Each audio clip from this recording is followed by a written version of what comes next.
పనులు చేస్తూ వచ్చే ఆదాయాన్ని కుటుంబ అవసరాలకి ఇవ్వకుండా దుబారా చేస్తున్నాడు ఆ భర్త.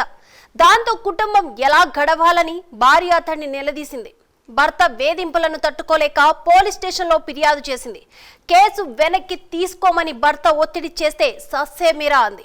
దాంతో విచక్షణ కోల్పోయిన ఆ భర్త క్షణికావేశంలో భార్యపై డంబుల్తో దాడి చేసి హత్య చేశాడు. తాను కూడా ఉరివేసుకొని ఆత్మహత్య చేసుకున్నాడు. ఆ భర్త చేసిన పనికి ఇప్పుడు వారు ఇద్దరి పిల్లలు కూడా అనాథలయ్యారు. మరి ఆ విషాద ఘటన గురించి తెలుసుకోవాలంటే ఈ స్టోరీ చూడండి.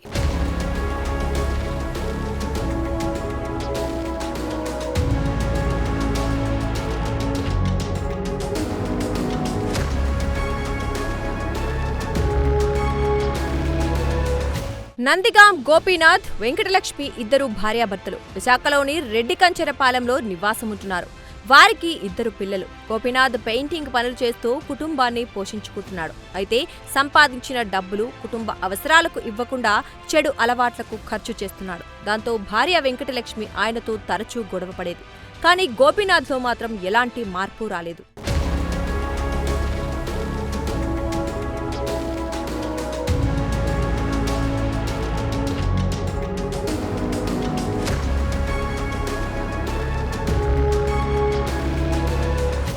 వెంకటలక్ష్మి కంచెరపాలెం పోలీస్ స్టేషన్లో భర్త గోపీనాథ్ పై ఇటీవల ఫిర్యాదు చేసింది.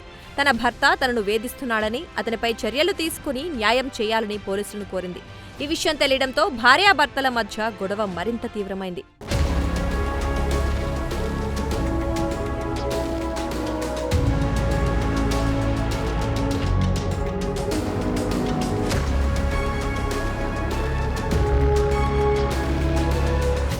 తనపై పోలీస్ స్టేషన్లో పెట్టిన కేసును వెనక్కి తీసుకోవాలని ఈ నెల 12న రాత్రి భార్య వెంకటలక్ష్మిపై ఒత్తిడి తెచ్చాడు భర్త గోపీనాథ్.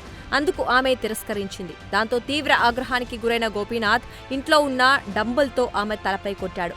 ఆ దాడిలో వెంకటలక్ష్మి అక్కడికక్కడే మరణించింది. వెంటనే గోపీనాథ్ కూడా ఇంట్లోనే ఫ్యాన్కు చీరతో ఉరివేసుకుని ఆత్మహత్య చేసుకున్నాడు.